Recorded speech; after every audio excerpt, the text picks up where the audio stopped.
بسم اللہ الرحمن الرحیم۔ السلام علیکم ناظرین۔ ایک شخص کسی بادشاہ کا مقرب اور وفادار تھا۔ اس وجہ سے وہ کافی اہم تھا۔ وہ جب بھی بادشاہ کی محفل میں بیٹھتا تو عموماً یہ ضرب المثل بیان کرتا: اپنے محسن کے ساتھ اس کے احسان کی وجہ سے اچھا سلوک کرو، رہا برائی کرنے والا تو اس کی برائی ہی اس کو ختم کر دینے کے لیے کافی ہے۔ درباریوں میں ایک شخص کو اس کے ساتھ بیر تھا، خواہ مخواہ کا حسد۔ اس کی پوری خواہش تھی کہ یہ بادشاہ کا مقرب نہ رہے اور کسی طرح اسے بادشاہ سے بدظن کر دیا جائے۔ اس نے کئی کوششیں کی مگر ناکام رہا۔ چنانچہ اس نے ایک چال چلی۔ ایک مرتبہ موقع پا کر اس نے بادشاہ کو بتایا، یہ شخص آپ کے سب سے زیادہ قریب ہے، آپ کے جوتے تک اٹھاتا ہے، حالانکہ حقیقت میں یہ آپ کا دشمن ہے، آپ سے محبت نہیں کرتا، بلکہ اس کا کہنا ہے کہ آپ کے منہ سے نہایت گندی بدبو آتی ہے۔ بادشاہ بولا، تمہارے اس الزام کا کیا ثبوت ہے اور اس الزام کی تصدیق کیسے ہوگی؟ حاسد بولا، آپ اس شخص کو شام کے وقت بلوائیں اور اپنے قریب کریں، آپ خود ہی دیکھ لیں گے، وہ فوراً اپنے منہ پہ ہاتھ رکھ لے گا تاکہ آپ کی بدبو نہ سونگھ سکے۔ بادشاہ نے کہا، تم جاؤ، ہم خود اس کی تصدیق کریں گے۔ وہ حاسد بادشاہ کی مجلس سے نکل کر سیدھا اس آدمی کے پاس گیا اور اسے کھانے کی دعوت دی۔ اس شخص کو حاسد کے حسد اور چال کا قطعی علم نہ تھا، وہ تو اسے دوست ہی سمجھتا تھا اور یوں بھی اس کے تعلقات سب کے ساتھ بہت اچھے تھے۔ حاسد نے اسے کھانا کھلایا جس میں لہسن شامل تھا۔ کھانے کے بعد وہ بادشاہ کے دربار میں جا پہنچا۔ بادشاہ چلنے لگا تو اس نے اس کے جوتے پکڑ لیے اور ساتھ ہی اپنی عادت کے مطابق بولا، اپنے محسن کے ساتھ اس کے احسان کی وجہ سے اچھا سلوک کرو، رہا برائی کرنے والا تو اس کی برائی ہی اس کو ختم کرنے کے لیے کافی ہے۔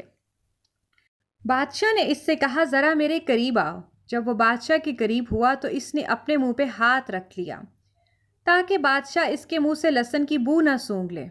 بادشاہ نے اپنے دل میں سوچا کہ میرے درباری نے بلا شبہ اس کے بارے میں درست ہی بیان دیا تھا۔ اس واقعے کی راوی بکر بن عبداللہ المزنی بیان کرتے ہیں کہ بادشاہ کا طریقہ یہ تھا کہ وہ اپنے ہاتھ سے جزا اور سزا لکھتا تھا۔ جب اس نے اپنی آنکھوں سے دیکھ لیا کہ یہ شخص میرا مخلص نہیں بلکہ اندر سے میرا مخالف ہے تو اس نے ایک تحریر اپنے چیف سیکرٹری کو لکھی جس کا مضمون یہ تھا، جب اس تحریر کا حامل تمہارے پاس آئے تو اس کو قتل کرنے کے بعد اس کی کھال اتار دو اور اس میں بھس بھر کر میرے پاس بھجوا دو۔ بادشاہ نے اس شخص کو یہ خط دیا اور کہا، اسے چیف سیکرٹری کے پاس لے جاؤ۔ وہ اس خط کو لے کر دربار سے باہر آیا تو اس کو وہی حاسد ملا۔ حاسد نے اس خط کو دیکھا تو پوچھا، ارے یہ تمہارے پاس کیسا خط ہے، ذرا مجھے دکھاؤ۔ اس نے کہا، بادشاہ نے مجھے صلے کے طور پہ یہ انعام دیا ہے۔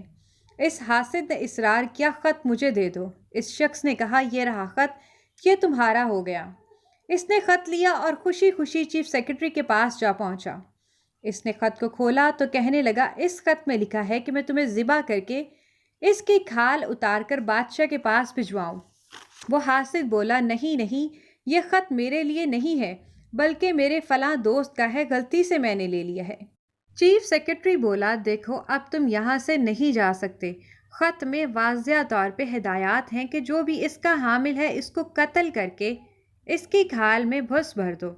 اس نے بڑا واویلا کیا کہ ایک مرتبہ مجھے بادشاہ کے پاس جانے کا موقع دو، یہ میرے ساتھ دھوکہ ہو گیا ہے۔ چیف سیکرٹری بولا، اس خط کے حصول کے بعد تمہارے پاس واپسی کی کوئی صورت نہیں ہے اور اب تمہارا موت مقدر ہے۔ چنانچہ چیف سیکرٹری نے اس کو قتل کروایا اور حسب ہدایت اس کی لاش بادشاہ کے پاس بھجوا دی۔ وہ شخص جو بادشاہ کا مقرب تھا اپنی عادت کے مطابق دربار میں پہنچا اور اتفاق سے اپنی عادت کے مطابق اس نے وہ ضرب المثل بادشاہ کے سامنے دہرا دی۔ بادشاہ کو بڑا تعجب ہوا اور اس نے پوچھا، میرے خط کا کیا ہوا؟ اس نے جواب دیا، جب میں آپ کا خط لے کر نکلا تو مجھے فلاں شخص ملا، اس نے مجھ سے درخواست کی یہ خط اس کو دے دوں، چنانچہ میں نے وہ خط اس کو بخش دیا۔ بادشاہ نے اس سے کہا، اس شخص نے تو مجھے بتایا تھا کہ تمہیں میرے بارے میں کہتے ہو کہ میرے منہ سے بدبو آتی ہے، کیا یہ سچ ہے؟ اس نے کہا، بادشاہ سلامت، میں نے تو کبھی ایسی بات نہیں کی۔ بادشاہ نے کہا، اچھا تو یہ بتاؤ، کل جب میں نے تمہیں بلایا تھا تو تم نے اپنے منہ پہ ہاتھ کیوں رکھ لیا تھا؟ وہ کہنے لگا، بادشاہ سلامت، اس شخص نے مجھے کھانے کی دعوت دی جس میں مجھے خوب لہسن کھلایا۔ میں نے ہاتھ اس لیے منہ پہ رکھا تھا کہیں آپ کو اس ناگوار بو سے تکلیف نہ ہو۔ بادشاہ کہنے لگا، تم سچ اور درست کہتے ہو، اپنی ڈیوٹی پر واپس چلے جاؤ۔ تمہارا قول درست تھا کہ برائی کرنے والا اپنے کرتوت کا مزہ خود چکھ لیتا ہے۔ اسی کو کہتے ہیں چاہ کن را چاہ درپیش، یعنی کنواں کھودنے والا خود ہی اس میں جا گرتا ہے۔